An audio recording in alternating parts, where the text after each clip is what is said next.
Ladies and gentlemen, I hope you are doing fantastic today. So today we are going to learn about VORs, what they are and how to fly using them. So VOR stands for VHF Omnidirectional Range, is a radio navigation aid. So what does it actually mean?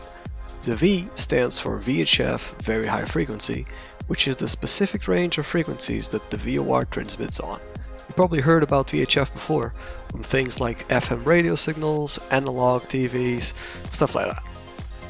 The O stands for omnidirectional, which means that these frequencies are transmitted in all directions, in 360 degrees, which will prove to be extremely useful when flying to and from these stations.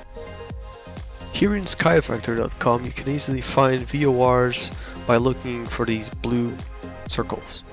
In the center of these circles you will find the position of the VOR. Attached to these you will also find this information box that contains the frequency of the VOR, its identifier, and the Morse code for the identifier.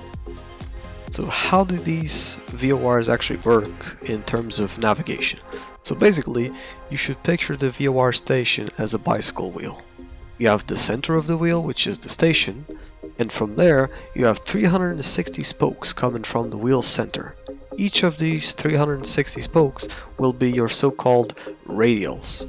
Radials basically act like a highway coming from the center of the wheel.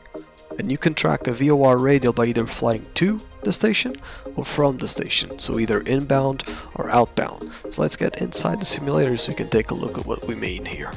So here we are with the Cessna 152.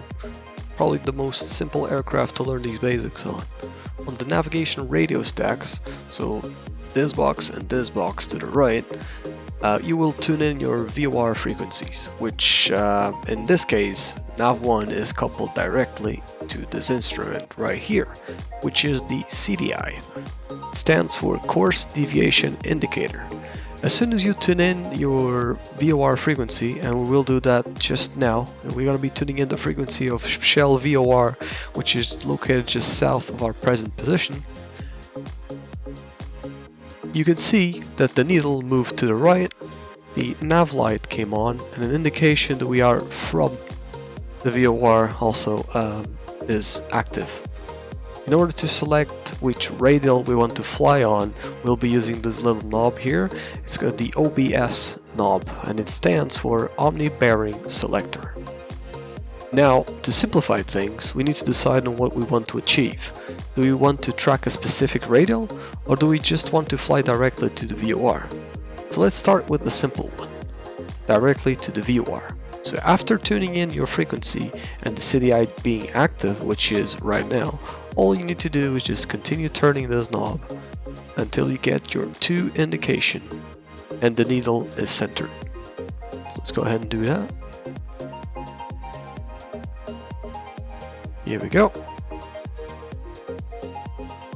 Alright, now that the needle is centered, we can see that it's more or less 159, correct? So 15, 16, 17, 180. So in this case it's about 159.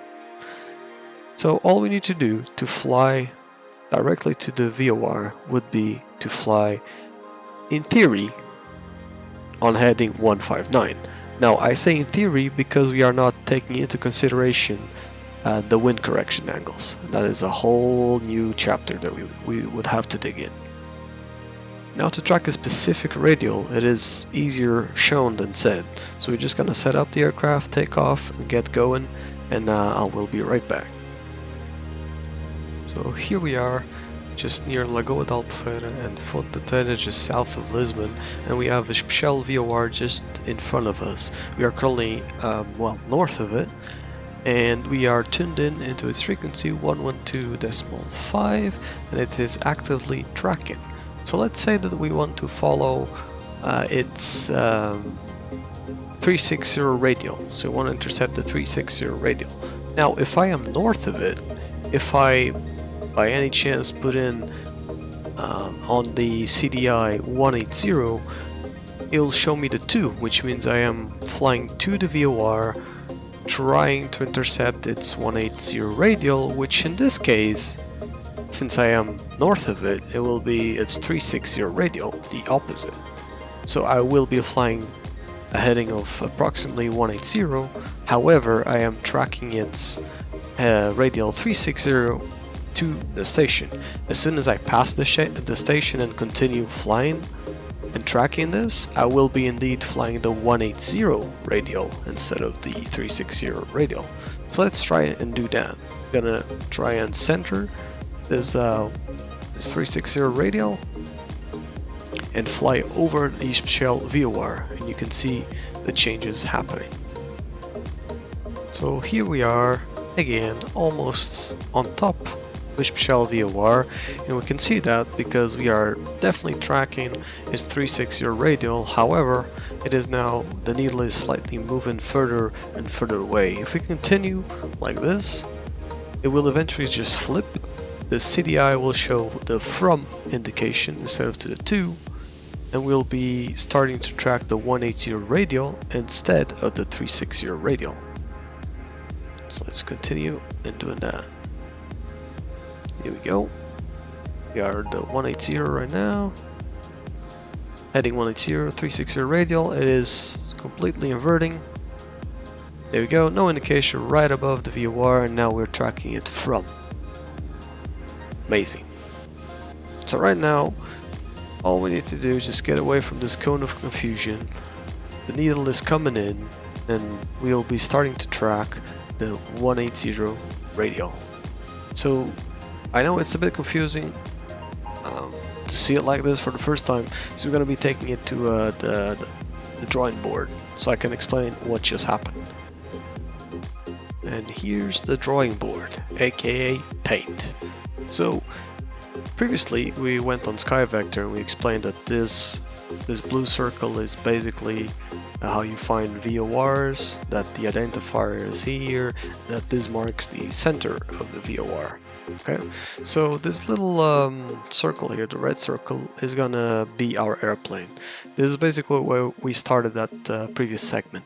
Okay, we started flying southbound, and our goal was to track the 360 radial. So in another way, the radial from the VOR, that is 360 degrees from it. So by flying directly south and intercepting the 360 radial, we accomplished this. However, as soon as we passed over the VOR and continued flying south, we were indeed intercepting another radial, the 180 radial. But now you might have noticed that we wanted to track the 360 radial. However, what I put in the CDI was the 180 bearing. Well, that doesn't make sense. If I'm trying to follow the 360 radial, why would I put the 180? Well, it really comes down to personal preference. I rather fly the opposite bearing, knowing that I'm flying to the VOR. It makes my situational awareness easier that way. However, if you want to just dial in the 360 radial and get the from indication on your VOR and fly it that way, it is completely correct and completely acceptable. However, my personal preference and my personal experience dictates that I rather always fly, if I'm flying to the VOR, I always do the reciprocate bearing in my head and just fly directly to it with the 2 indication. So to wrap this one up, let's just get another example done, right?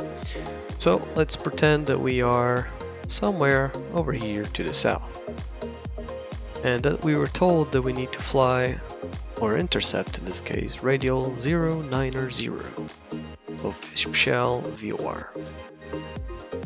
We are flying north and we want to intercept this radial. Well, again, we have both options. Either we dial in 090 on the CDI, and we will expect a from indication. So in this case, I'm just going to put it here. We'll expect a from indication. Or we do the reciprocate heading, which will be 090 degrees plus 180, which is 270, and we will get the 2 indication. I would personally choose the 2.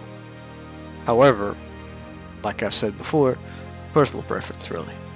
So in this case we'll do one or the other, and as soon as that needle starts coming in, we're starting our turn and get that needle centered. As soon as we pass that VOR, the needle will go all crazy in the cone of confusion, and the indication will either switch from to to or from to from, depending on your choice there. And you'll be starting to track the 270 radial instead of the 090 radial. And there we are. I hope this video really helped you out. If it did, please drop a like, subscribe, share with your friends, and if you have any other questions, feel free to put it in the comment section. I'll do my best to try and answer them. So until the next one, take care, safe flights, see ya!